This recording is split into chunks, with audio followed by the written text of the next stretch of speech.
Well, hello everybody and welcome back to the channel, friends. It's a great day today. Why? Because it's Expanse Day, the best day of the week. And today we're watching The Expanse Season 4, Episode 7, A Shot in the Dark. Friends, there's nothing to it but to do it. If you could do me a quick favor though, hit that like button, smash that subscribe, ring that bell for notifications. It greatly helps out a small channel and it allows me to alert you next time it's Expanse Day. And of course, if there's anything that we do that you would like early or in its full-length format, the link to our Patreon is in the description, my friends.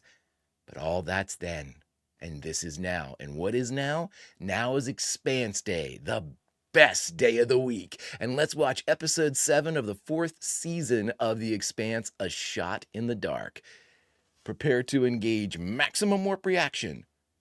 And away we go!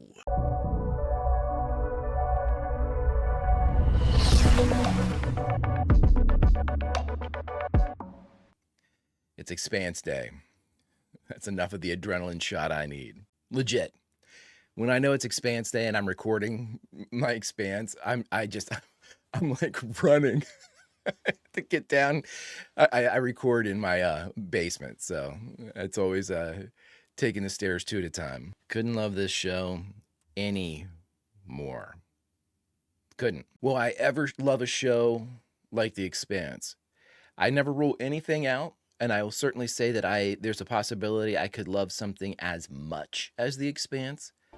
I dare say there isn't anything possible that I could love more than The Expanse. Maybe if we had gotten several seasons of Firefly. Oh my God. How is water not pouring into this place? There's no way that sealed it. Man, the Belters just can't catch a break. Like at any point, they can't catch a break. How many did they lose, I wonder? I mean, I thought Jim was the last one in, but I just can't imagine all that crap happening without there being some casualties. I mean, we see injuries, so there are casualties, but... Stop. Stop. There's enough for all of us. There is not. Scopes are still showing an ocean sitting on top of you. Nowhere at all for us to go? Wow. Not for a couple of days at least. Sounds like we're gonna be down here for a while then. Amos knows what's going to happen. Based on the ship's current altitude, speed, and power reserves, they have maybe a few more days before they fall out of orbit. You can't even get over to him, can you? Hold on. Yes? Can we go back up to the surface? Not yet. There is no surface. Parachuting supplies might be an option, but we still won't be able to get to anything until the water recedes. Listen, I'm doing everything I can. What can we do to help you? Ration water. So we're all just still at the mercy of you and your invisible friend. Yeah, basically. Oh my God. I understand everybody being very pissed. You just lost your new settlement. I totally get it. But like Jim catching strays for this is ridiculous. If anybody has proven that he is willing to go above and beyond, it is Jim Holden. He's our paladin. He's our paladin for a reason. It's more like an allergic reaction of some kind. Nah, we've seen shit like this everywhere. But I need to check everyone first to be sure. These actors that they get, even it would be considered, this guy right here is amazing. He is so good. I was re-editing the one where he was yelling at his wife. Unreal. So good. Belters are going to run out of food before us, and when they do, they're going to act desperate, so we need to be ready. I've already seen them eyeballing our gear. Yeah, they jumped us once. They're gonna do it again. Okay, we got some level heads here. If everyone keeps their heads, we'll all make it out of here. You know what to do. Go do it. Those two guys are obviously going to be our foreshadowed problem. The Rossi's the big dog in this sector, though. This perimeter of moons is the boundary for this fusion shutdown. We just won't know until we're outside of them. Right. Nobody on Barbara's gonna go down with that ship. If we lose the lithium ore that we mine, we may as well be dead. Okay, guys. And we're doing everything we can to make sure that doesn't happen. I mean, come on. The safety of this planet and its people is my sacred responsibility. I love her watching herself. Jesus Christ. I sound incompetent. Yeah. You did the right thing addressing this head on, ma'am. This is head on? With someone's head on a spike. Look at that outfit. So instead, you had me sit there with my tits hanging out, blabbering for 15 minutes, saying, trust me, I am not always a fuck up. I'm not always a fuck up. The person who says nothing when nobody asks a fucking question. She's so pissed. We just got the new poll numbers. Oh, great. It's a good time for this. Gao is within 3 points. Yep. Well, didn't she have like a 16-point lead? Get the fuck out. Oh my God, right? Nobody's gonna make it out of this. Why did I let you talk me into hiring those two idiots? Because they're the best at what they do. They don't appear to be, but I think you're overreacting. Of course I am. Because I should have not reacted at all. Now, the public can second guess me. I like her approach. She's right. Our intel on the Inaros faction is limited. They've been linked to multiple acts of piracy, smuggling, and extortion in the belt, but nothing on the scale of Black Sky and Golden Bow. How certain are we that the OPA information is valid? We have high confidence in our source. How certain are we that he's acting alone? Apparently, Marco often travels on freighter ships for anonymity. And uses passengers as human shields. Real hero of the people. Yeah. Is Marco still aboard the freighter? We've been monitoring the ship's flight path. It hasn't made any stops and no other ships have docked with it. He's absolutely set this up. General, move your team into position and notify me when they're ready. Yes, ma'am. I'll make my decision then. I am absolutely floored by these actors. The guy playing like the general, that little whispered yes ma'am was so well done. We don't know how long we're going to survive down here, so I need to put the interests of my people first. Mm-hmm. Has company policy suddenly changed? In light of your recent confession and the fusion problem, all our priorities have changed. Ah. I'm just trying to work out exactly what we're dealing with here so that we can possibly help you fix the situation. How about give the belter some water? Mr. Holden, good, you're both here. I have bad news. Oh, great. The truth is, single-cell microorganisms, He's gonna be fine. none of their natural competitors are in us. So our vitreous fluid is a new environment that they are quite happy in. He's fine. So how long until people start going blind? They already are. Oh my God. There's things like salt water. That flood probably acted like a great big exposure event. You don't seem to be infected. Everyone's infected. But him. Does this maybe have something to do with your alien ghost friend? Maybe. He's got protomolecule in him. Safety depends on it. I'll do everything I can. Oh, did you see how they waved the green so you can see what Murtry's seeing? Oh, that was an excellent shot. Oh, I loved it. Everybody's seeing green. Great. Why are you sitting all by yourself? Me dad went looking for me mum. They never came back. This poor kid. Your parents made sure you made it, though. Yeah, I guess so. That was their job, to protect you. But they're not here anymore. It's because they did their job. What happened to your eyes? Green stuff got in them. Yeah, I've been seeing green spots, too. Oh my God. It's like he's searching for what to do. Oh. I'll see for the both of us. Oh, my guy. My guy. Prax. On him. He's learning. He's really punching. You can see him trying to figure out what to do with the kid and like, what's the response here? And then he figured it out. Oh, God, I love it. You ever been in the guts of a ship like this before? Not a working one. There was an old decommissioned freighter on the Ganymede docks I went to on a school field trip. Trust me, this is a better education than any university could give you. Show you the right way to do it, not the theoretical way. I know the feeling of wanting to run away. Every day is harder than the next. A lot of parent and child comparisons here. She wants you to go and chase your dreams. That's all any mother ever wants. This has to be so hard for Naomi. We need to get all of these sedatives and painkillers from the first aid kits in the camp. That'll help with the blindness? Gotta keep him calm. Not unless I can find the reason that you seem to be immune. It's gonna come up positive for protomolecule exposure. I've also been given horrific nightmares and visions of death I can never unsee. To me, that sounds like an acceptable trade-off. Yeah, you haven't seen it. Person in human history with a direct line of communication to an advanced alien species, and you're annoyed? Yes. Any scientist would kill to change places with you. No, I'm not a scientist. That's kind of a callous conversation. Like, you don't appreciate the involuntary madness you've been given? Everyone's been infected with them but me for some reason. The doctor lady said it was allergies. It's not. Are you fucking serious? Oh my God. But if people start panicking, none of us are gonna make it out if you're alive. I need your help, making sure everyone stays calm. Well, who's going to keep Amos calm? I mean, you just told him he's going to lose his sight. I can't do this without you.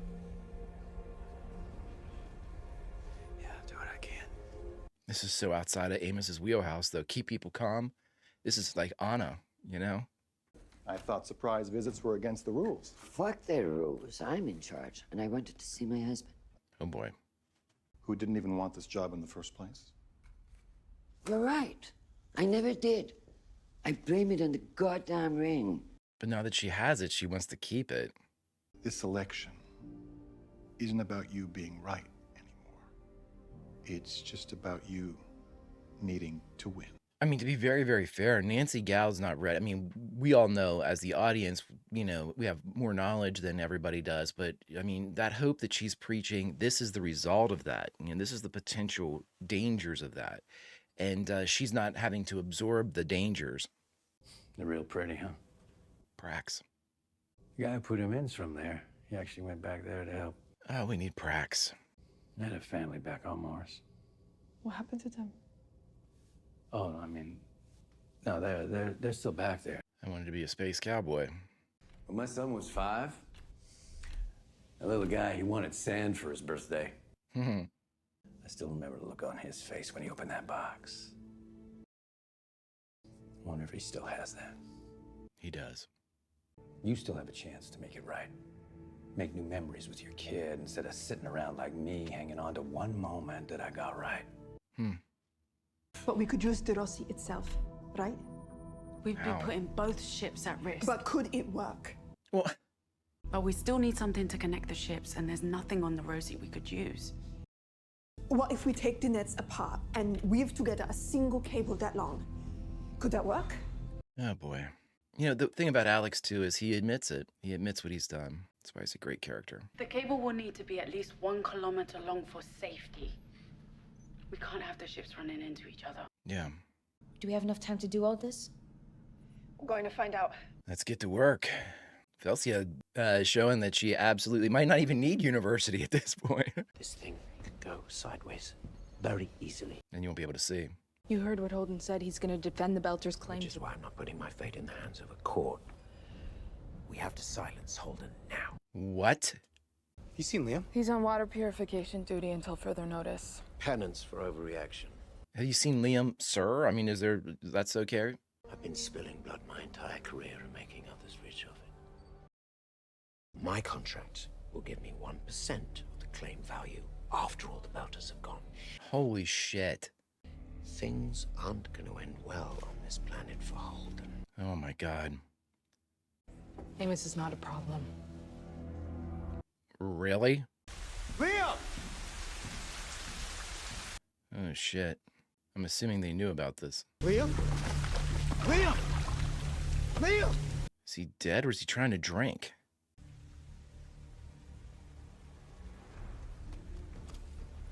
Oh shit.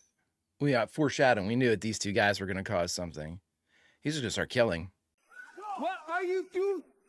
Shut the fuck up! Yeah?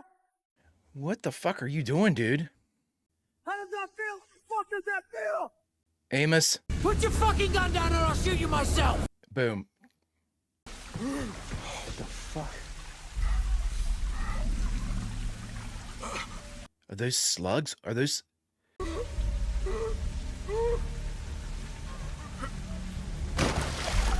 I mean, this is why you don't go live on an alien world, everybody.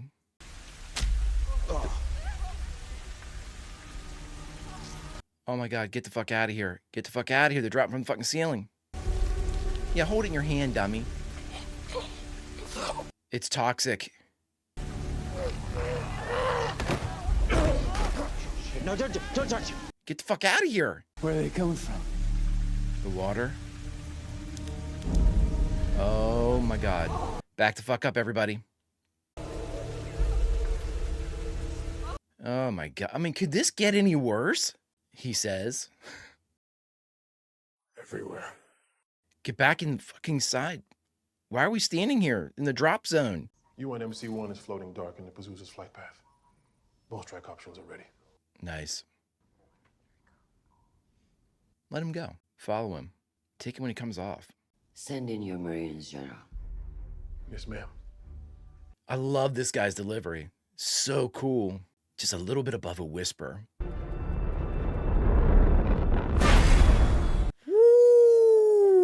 Woo! Holy smokes. Pinpoint accuracy. Watch this fucking thing blow up. This is all set up. This thing's gonna blow up. This is Marco toying with him. My God, look, these readouts are something. There's not enough people in here. This isn't right. What's happening? Do they have control of the ship? They're moving to ops. Another 30 seconds. I'm scared they're gonna blow this ship up.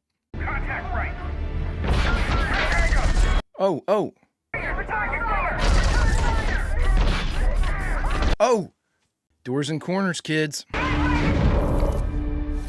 Whoa, whoa, whoa, whoa, whoa. Whoa, whoa, whoa, what? They blew it up. They blew the ship up. This is UNMC-1. The Pazuzu. It's gone. This is, boy, oh boy, Christian, someone wants you out of office because they are setting you up. Ah, that was expect. That was a good endpoint there. I'll give it to them there. I will allow it.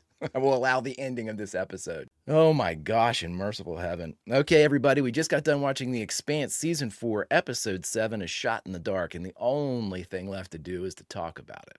All right, everybody, we just got done watching Episode 7 of the 4th season, A Shot in the Dark. Okay, so let's talk about Christian. This is a Christian-dominated episode, and I thought it was really good.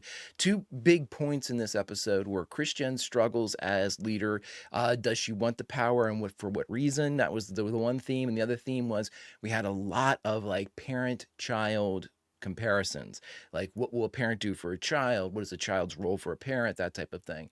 And so let's start with Christian, because Christian, this is the most, I think, because we didn't have any Bobby at all in this episode, and I think I said I was going to talk about Bobby, so I'll wait until Bobby appears to be able to kind of do a full kind of like seasonal breakdown for Bobby. But let's do one for Christian right now instead, because Christian now, we have enough of her story to understand and kind of really talk about what she's been doing and why she's been doing the things that she's been, you know, kind of proposing and whatnot. We find out, you know, this is the first time she's had to run for office. Everything else has been by appointment. And, you know, she, as the deputy undersecretary, you know, she did a fantastic job, and she was able to just say something and have it done, with the exception of, you know, Aaron Wright and the secretary general being able to kind of have, you know, more sway and say than she did. But, you know, now putting her into the secretary general's role, it's obvious that Christian has been used to saying things and having them done at this point. And the thought of, again, never having to run for office and kind of having to like put on a different face for the population, you know, to be able to get elected is not something that Christian has done. Christian is she's not about what it appears to be. She's about who she is. You know, she doesn't, the masks and despite her absolutely fantastic and fabulous outfits that she wears, you know, she is not a performer. She is not somebody that gets up there, much like our former Secretary General, who loved, he wanted to make sure his numbers were right and all that horse shit. Christian's the opposite of that. She just wants the job. She wants you know, obviously the power associated with the job, but Christian is one of those people, and I'm not saying she's wrong, but Christian is one of those people that feels that she is right for the majority of things. We've seen her admit to not being, you know, doing something exactly right. But Christian seldom admits that she was like completely wrong. You know, her approach might have been wrong, but she never kind of admits like complete defeat on a particular like path or course of action. So with that being said, you've got Christian now in a position where she's going to have to struggle. She's just gotten used to it. She's gotten used to the power. And so, when Arjun asked her, what are you doing this for? I thought it was because, you wanted to be able to lead, protect the earth. And now I think it's just because you want to win. And that's obvious, in any competitive type of thing. And I'm not necessarily saying that Christian never really came across as competitive. Christian came across as anytime she was in a room with somebody, she played a game. We talk about performance, but the political game, like the Game of Thrones type of stuff, that is what she's best at. Being able to read and delineate information. Does she put on performances? I should maybe correct myself a little bit in that, she doesn't put on airs for the public. She puts on, different approaches to a conversation. I'm thinking about the one with Aaron Wright, where, Aaron Wright kind of berated her. And then when she came in, left the door open, ripped his ass. So again, she's able to kind of the one-on-one conversation. Maybe that's the better way to say it. Christian's best strength is in the one-on-one confrontation as opposed to an audience. An audience sees Christian for what she is, and Christian is rough. Christian is not refined. She is, she's an uncut bit of leader. And, Nancy Gal's way more polished. And Nancy Gal has been kind of prepping for this. Now, so that leads, putting those two kind of different personalities into the spotlight. Obviously, Nancy Gal's coming across as more favorable because her projection and her political stump is hope. You all have been waiting, like we had, people have been waiting 40 years to get into these different trade tracks. Nancy is promising something that happens immediately. Everybody that wants to work, you can work. We're going to all these new worlds. We're going to set them up. We're going to make money. Everybody's going to be happy. This is how it's going to go. That's hope. The problem is that even though Nancy, because of being how close she was with Christian before, knows the dangers associated with this type of stuff and really knows way more than the general public about how close Eros really came to hitting the Earth, the proto-molecule, all of how close we were to being wiped out. However, she's not going to talk about that because that puts Christian in a better light that was avoided under her watch. And not necessarily under her watch, but under her guidance. She wasn't the Secretary General at the time of those, conflicts. But again, she was able to negotiate everybody through those in the planet. So that you can't mention anything about the dangers of the ring or the ring space or the planets or the 1,300 systems beyond, 1316, I forget how many hundreds of systems beyond. But, hope brings eternal. If anybody hears that, then no wonder Nancy's within 3. So the question remains now, is this a manipulation? Have we had several of these things happen to make Christian look bad? And again, I'm paranoid when it comes to this. I'm looking at you, Octavia. But let's put it into a perspective. And I have no idea if this is the case, but if Nancy Gal is working to be able to, this is a very intricate plot if she's working to kind of discredit Christian in the face of an election cycle. She has a couple of the mistakes that Christian has made recently seem to absolutely be timed perfectly. And they seem to fall right directly into the favor of Nancy Gal, which is strange because until very, very recently, Nancy Gal was as closely linked to Christian as possible. It seems like all of these problems that Christian is running into are occurring after the separation of Nancy Gal. Nancy Gal was a part of her administration, so she should bear a lot of the fault. You can't say, oh, this happened under Christian's watch. Yeah, well, you were there too. Now, though, luckily, everybody, Nancy was able to, I'm peacing out. Here's my 2 weeks notice. I'm going to be running against you. And then almost immediately after that, that fake, well, not fake, it was true, but I guarantee you Nancy Gal allowed that story to be found about her skipping the line for the lottery. And of course, she had everything ready for that one. She had the guy in the audience. She had her alternate backup. Everybody was ready. Everybody was taking care of. Her story was airtight.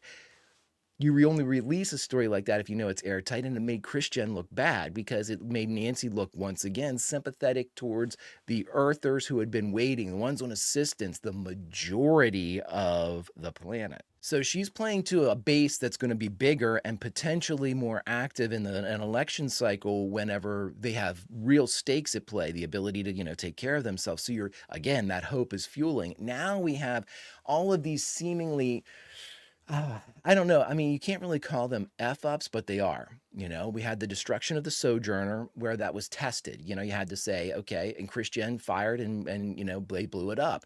But, you know, again, you have to look at this like, how does that matriculate down as, you know, what does that make Christian look like in the public's eye? Now we have this instance where we have this other ship that was definitely a setup by Marco. You know, Marco's not going to appear on a camera that's active. I mean, as much as I can't stand the son of a bitch, he's smart and he's not going to sit there and basically give like a full profile in the back, you know, so somebody could be like, well, there he is, Marco Inaros. And it just happened to be on a ship that didn't have any stops along however long they were monitoring it.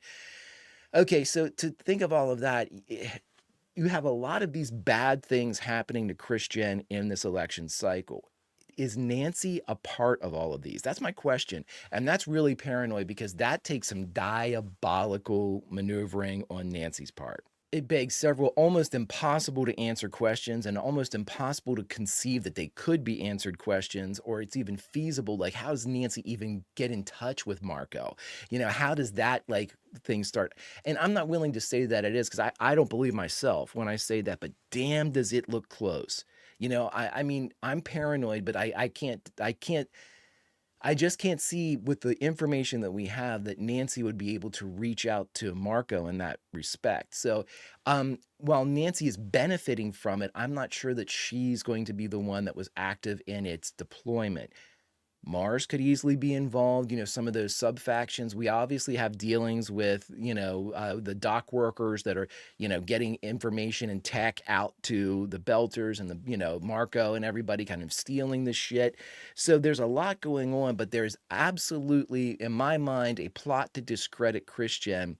And I'm just wondering who all the players are on the other side. I mean, it's really, really good, but it's something to watch. We'll put a pin in it for now, but you know, I've got my eyes on the idea that Nancy might there is like a couple percent chance that she's actually working with Marco or, you know, and again, she's definitely benefiting from it. Now, the other theme that we had going on here was parent and child, and we saw this either reflected in like Naomi's speech. And the other part we had like Lucia and her daughter, you know, we had that conversation. We had the conversation, you know, basically it's about, and again, I think that you can absolutely throw in the Belter boy who was, you know, lost, you know, he's losing his sight, the little redhead that Amos talked to. And you can throw Amos in here as well. I mean, I absolutely throw Alex in there with his family. You know, a lot of conversations about a parent's responsibility. And I mean, I think Alex had the best line in all of that. He goes, you know, you have a chance to fix this and have great memories going forward. Well, I just had this one memory of the time I got one thing right. You know, the one time I got it right, I got that memory, and that's going to have to be it all for me. And, you know, again, I love Alex as a character because of his flawed nature. You know, absolutely. Did he abandon his family for selfish purposes? This is before yes, he absolutely did. And the greatest thing about the writers in this situation, they don't do anything to soften that effect on the audience. They don't do anything to put Alex in a better light. You know, they don't say, oh, well, you know, Alex was he was captured, you know, and he couldn't make it back, but they thought that he, you know, his family was unaware that he was being detained. They don't do any of that. You know, they say this was 100% on Alex. He got out there and he loved it. He just loved being out there. He loved flying. He loved doing all this stuff. Didn't contact them after everything that transpired. You know, I mean, Alex has admitted it. It is his fault, but that's a great character to have because of that very admittance, of that very, hey, I fucked up. I'm not perfect. You know, I can get behind a character like that way more than I can get behind a squeaky clean character because I don't trust a character like that. I don't trust a character without faults and flaws. You know, you have to have those to give yourself a believability both as a character and as a person. You know, I mean, do you trust a perfect person? I mean, I might be in awe of several people that are damn near perfect, but you know, everybody's got to have one weakness, right? But I think that's, you know, Alex's situation aside, it was more about the responsibilities of parents to children. And we were seeing that reflected too in Amos and the Belter, because, you know, Amos has said before, you know, every kid needs somebody that'll go to bat for them, somebody that's got their back. They need someone. Every kid needs someone. And I love that Amos did that. And what a moment, everybody. I mean, absolutely made me tear up because he was sitting there and he thought about it. You could see him. It's almost like his threat assessment. Whenever, he walked in the early days, whenever he would walk into a nightclub or a bar, you could see him, checking everything out to see what was going, that slow pan where he identified each and everything that could potentially kill the crew or himself and marked it in kind of a level of, okay, priority number one, priority number two. You could just see him doing that. And it was almost like there was a sort of a mirrored approach to this boy. He looked and he was it was almost like an emotional assessment, like a care assessment. And he took off his glove and he put his hand up. Our Amos in season 1 and 2 wouldn't have done that. Would have probably just walked off and not even thought about it. Maybe not even sat down beside the kid. That's probably where we were with Amos. Amos has had such an incredible path that this is what we have now from him. This outward display of effective compassion. It's unreal. And it just makes me miss Prax and Anna all the more. But again, look what they wrought. Look what their influence and look what their teachings and their examples have given to Amos. And again, when we see all this, it speaks again of this episode's theme of parent and child, the responsibilities of one to the other. Like he told them, that was their job. Their job was to keep you protected. And he goes, yeah, but they're gone now. And I think I said during the reaction, yeah, because they did their job. They did their job and they kept you safe. And it's just it was a really solid, very, very poignant moment between all of those conversations of parents and kids. This episode was interesting. We definitely have a setup, our problems coming. We know that Murtry is fueled now by the almighty dollar, which is usually the driving principle with most acts like his. But again, it's understandable, though. In the weirdest of ways, I understand Murtry and I understand his approach. And obviously, 23 of his people were killed. So his actions, at least initially, can't be too heavily faulted.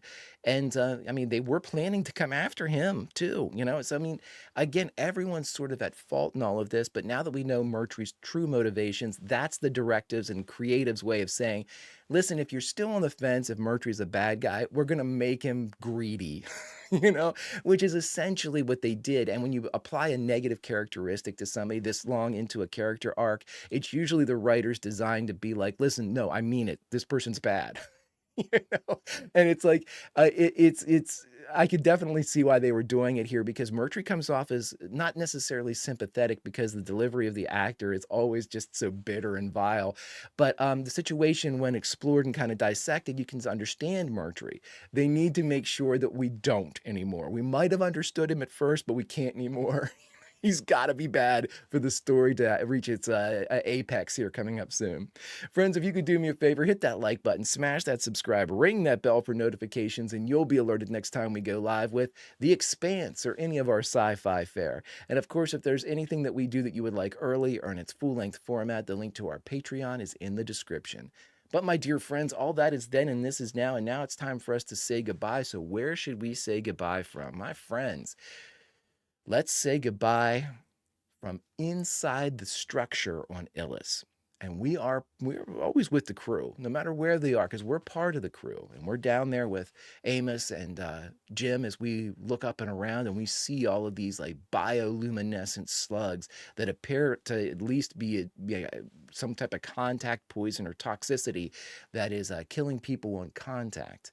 And so to make a bad situation even worse, blind, death slugs, infections, civil war.